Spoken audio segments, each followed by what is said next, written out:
திருப்பாடல்கள். அவர்கள் செய்த கேடு அவர்கள் தலைக்கே திரும்பும். அவர்கள் செய்த கொடுமை அவர்கள் உச்சந்தலையிலேயே விழும். ஆண்டவர் வழங்கிய நீதிக்காக அவருக்கு நன்றி கூறுவேன். உன்னதரான இறைவனின் பெயரைப் போற்றிடுவேன். 8ஆம் அதிகாரம். இறைவனின் மாட்சியும் மானிடரின் மேன்மையும். ஆண்டவரே, எங்கள் தலைவரே, உமது பெயர் உலகெங்கும் எவ்வளவு மேன்மையாய் விளங்குகிறது. உமது மாட்சி வானங்களுக்கு மேலாகவும் உயர்ந்துள்ளது.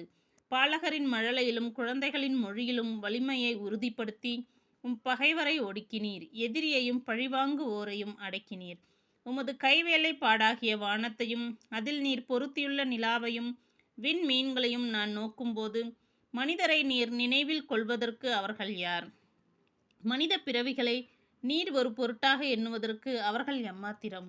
ஆயினும் அவர்களை கடவுளாகிய உமக்கு சற்றே சிறியவராக்கியுள்ளீர்.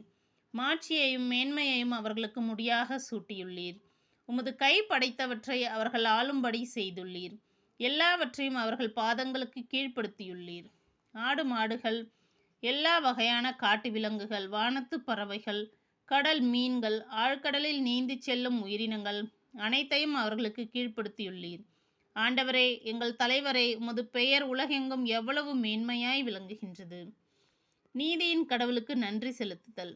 ஆண்டவரே, என் முழு இதயத்தாலும் உம்மை புகழ்வேன். வியத்தகு உம் செயல்களை எல்லாம் எடுத்துரைப்பேன். உம்மை முன்னிட்டு மகிழ்ந்து களி கூறுவேன். உன்னதரே, உமது பெயரை போற்றி பாடுவேன். என் எதிரிகள் பின்னிட்டு திரும்புவார்கள். உமது முன்னிலையில் இடறி விழுந்து அழிவார்கள். நீர் நீதியுள்ள நடுவராய் அரியணையில் வீற்றிருக்கின்றீர். என் வழக்கில் எனக்கு நீதி வழங்கினீர். வேற்றினத்தாரை கண்டித்தீர். பொல்லாரை அழித்தீர். அவர்களது பெயர் இனி இராதபடி அடியோடு ஒழித்துவிட்டீர்.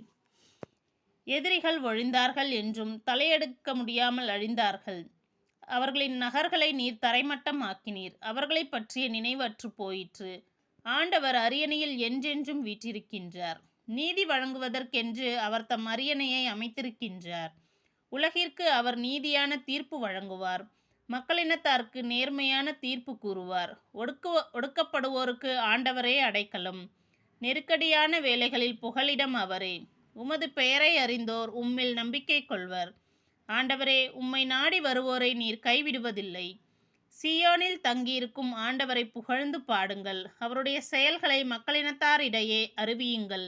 ஏனெனில் இரத்தப்பழி வாங்கும் அவர் எளியோரை நினைவில் கொள்கின்றார். அவர்களின் கதறலை அவர் கேட்க மறவார்.